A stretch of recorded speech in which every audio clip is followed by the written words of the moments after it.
पत्रकार बदल गए, निजाम बदल गया, सब कुछ बदल गया, अब क्या किया जाए उसके लिए? सर, हिंदुस्तान की तस्वीर जिस तरह से थी, आज उस तस्वीर को पत्रकार जो है इस तरह से फिरो रहे हैं कि उसमें नफरत सबसे ज़्यादा पैदा हो रही है। बहुत दुखद बात है, बहुत गलत बात है, लेकिन अब क्या कर सकते हैं हम लोग उसके लिए? हम लोग जो, हमारा तो इतना ही कहना है कि आप लोग ईमानदारी से अपना काम करिए, बस नफरत जो फैला रहे हैं वो हारेंगे एक दिन।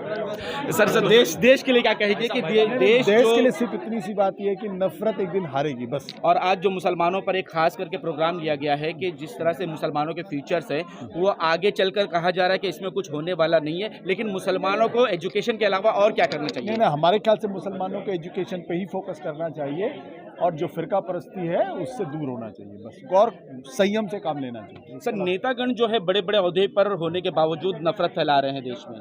अब क्या किया जाए इसका? उनका काम है, उनको नफरत फैलाने दीजिए। हमारा काम है पैगाम मोहब्बत, हम पैगाम मोहब्बत फैलाएंगे। हमारे एंकर प्रवक्ता बन चुके हैं। सर, आज जो है 88 साल हो गए हैं हिंदुस्तान रोजनामा को। इस तरह का कार्यक्रम पहले कभी नहीं हुआ। आज इस कार्यक्रम से क्या मैसेज देना चाहते हैं कि एक अलग एक अनोखा प्रोग्राम हुआ है जिससे खास करके जो मुसलमानों के फ्यूचर को लेकर इस पर बातचीत की गई और उस पर गौर फिक्र किया गया, क्या कहना चाहेंगे? मैं यही कहना चाहूँगा कि ये एक ऐसा मौजू है जिस पर बहुत ज़्यादा जो है तवज्जो नहीं दी जा रही है। हम लोग ये नहीं समझ पा रहे हैं कि हमारे लिए मुस्तक़बिल में क्या चीज़ें रखी हुई हैं, और इसको कहते हैं ना कि तेरी बर्बादियों के किस्से हैं आसमानों में।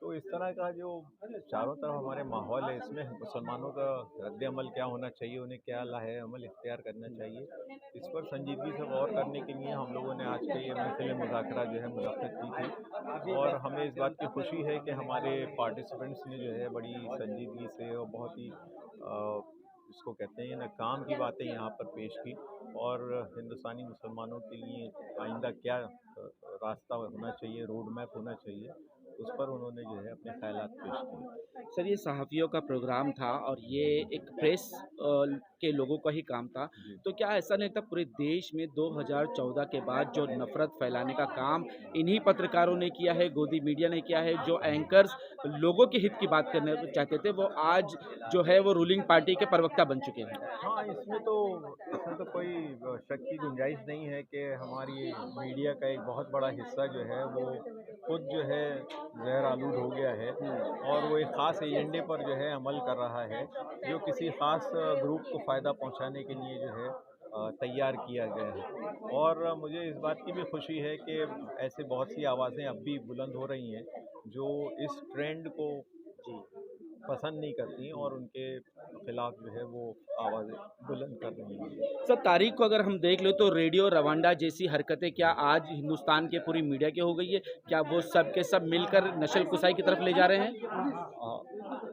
नस्ल कुशी की तरफ जा रहे हैं ये तो नहीं कह सकते, लेकिन हालात को ख़राब ज़रूर कर रहे हैं, और हम लोगों को जो है इन साजिशों से जो है हमेशा होशियार रहना चाहिए और इनका तोड़ करने की और इनको काट करने की जो है हर मुमकिन कोशिश करनी। आखिरी सवाल सर, कि जो सच्चे पत्रकार हैं उनके ऊपर दबिश डाली जाती है, हर तरह से रोका जाता है, फंसाया जाता है, उन पर केसेस बनाए जाते हैं, ऐसे में क्या सच की आवाज़ दबकर रह जाएगी?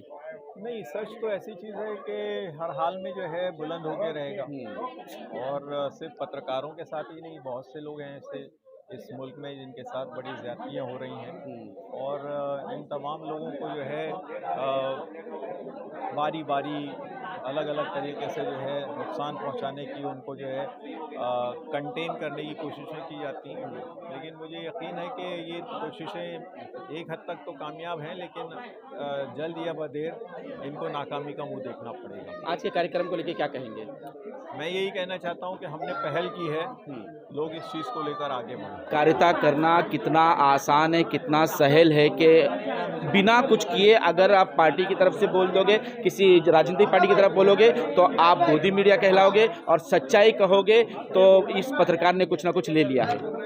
देखिए, ऐसा है कि जो सच्चा पत्रकार होता है, जो सही पत्रकार होता है, वो इन सब चीज़ों की फिक्र नहीं करता है कि हमको कौन क्या बोलेगा। सच्चा पत्रकार वही होता है जो समाज में उसको बुराई नज़र आती है, और जहाँ भी उसको बुराई नज़र आती है उसको जो है ऑब्जर्वेशन करता है, उसकी तहकीक करता है, उसके बाद टोटल इन्वेस्टिगेशन करने के बाद उसको एक खबर बनाता है, और जब वो खबर बनाता है तो उसका दिल और उसका दिमाग जो है वो मुतमईन रहता है कि भाई मैंने जो खबर बनाई है वो सच्ची खबर बनाई है। तो क्या डर भी बैठा हुआ है पत्रकारों के दिलों में? नहीं, मैं नहीं मानता क्योंकि चौथा स्तंभ है पत्रकारिता, उसको डर कैसे क्या बैठ सकता है किसी लेकिन का। आज सीबीआई पुलिस और हर चीजें जो उनके पीछे छोड़ दी गई है। नहीं, ऐसा नहीं है, आप जैसा बोल रहे हैं वैसा नहीं है। किसी पत्रकार के पीछे कोई पुलिस नहीं है, कोई सीबीआई नहीं है, कुछ नहीं है। उसकी वजह ऐसा कि जिन लोगों के पीछे है तो पत्रकारों की वजह से नहीं है, उन्होंने कुछ किया है इसलिए उनके पीछे है। सर इनकम कितने छापे पड़ चुके हैं, कितनी आज भी कई ऐसे चैनल हैं जो बंद कर दिए गए हैं। नहीं नहीं, ऐसा नहीं है। आप जो बता रहे हैं कि कई चैनल बंद कर दिए, देखो चौथा स्तंभ है, इसके ऊपर कोई वो जोर ज़बरदस्ती नहीं कर सकता है। रह गए छापे उपे की बात, तो देखिए वो दूसरा मैटर है, वो जो भी उनका होगा। बहरहाल किसी भी पत्रकार जो सच्चा पत्रकार है उसके ऊपर कोई आँच ना आई है और न कभी आएगी। हिंदुस्तान का ये 28वां 88 वर्धापन दिवस है और ये जो आज हिंदुस्तान और देख रहे हैं आप, हिंदुस्तान डेली उर्दू, ये इनके वालिद साहब सरफराज आरजू के वालिद साहब, उन्होंने फ्रीडम फाइटर भी थे। वो फ्रीडम फाइटर था और ये अखबार भी फ्रीडम फाइटर है। यहाँ पर आने के बाद यहाँ पर देश में अमन चैन शांति किस प्रकार कायम रखना है और हिंदू मुस्लिम एकता को किस प्रकार बढ़ाना है और इसे बढ़ा करके देश का विकास किस प्रकार संभव है, इस तरह की बहुत सारे विद्वानों की हमने बातें सुनी है और जिससे हमारे विचार और उत्तम होते हैं। ये बहुत अच्छा लगा मुझे, ये पत्रकारिता का जो विकास फाउंडेशन का जो आज मंच था, जिन्होंने वास्तव में हिंदुस्तान के जो उच्च शिखर के लिए जो भी कार्यक्रम हो सकता था वो सफलता की ओर ले जाने के लिए जो आज ये 88वां उन्होंने आयोजन किया, इसके लिए मैं आयोजनकर्ताओं को बहुत बहुत धन्यवाद देता हूं और आप जैसे सभी पत्रकारों का मैं सम्मान करता हूं कि ये वास्तविकता है कि हिंदुस्तान या भारत किसी का एक उसका देश नहीं है, सबका मिला जुला देश है। सब ने इस देश में सहयोग दिया, स्वतंत्रता संग्राम में सब ने भाग लिया। आप देख लीजिए हिंदुस्तान और दूसरे देशों के मुल्कों की जब लड़ाइयाँ हुई तो अब्दुल हमीद का नाम आता है, उसने कितना बड़ा त्याग किया था। तो ऐसी बात नहीं है, हिंदू मुस्लिम अन्य संप्रदाय सभी मिलकर के जो हिंदुस्तान और भारत की उन्नति के लिए जो सोचते हैं, ऐसी विचारधारा रखते हैं, उनको मैं धन्यवाद देता हूं, आभार व्यक्त करता हूं। इसी तरह से अगर हम लोगों का भाईचारा कायम रहा तो निश्चित रूप से भारत हिंदुस्तान सोने की चिड़िया पुनः ही रहेगा। ये वर्धापन दिन अवसर पे क्या कहना चाहेंगे आपका सम्मान? सबसे पहले मैं धन्यवाद देना चाहूँगी हिंदुस्तान डेली को, जिन्होंने मुझे यहाँ पर आमंत्रित किया और सम्मान किया।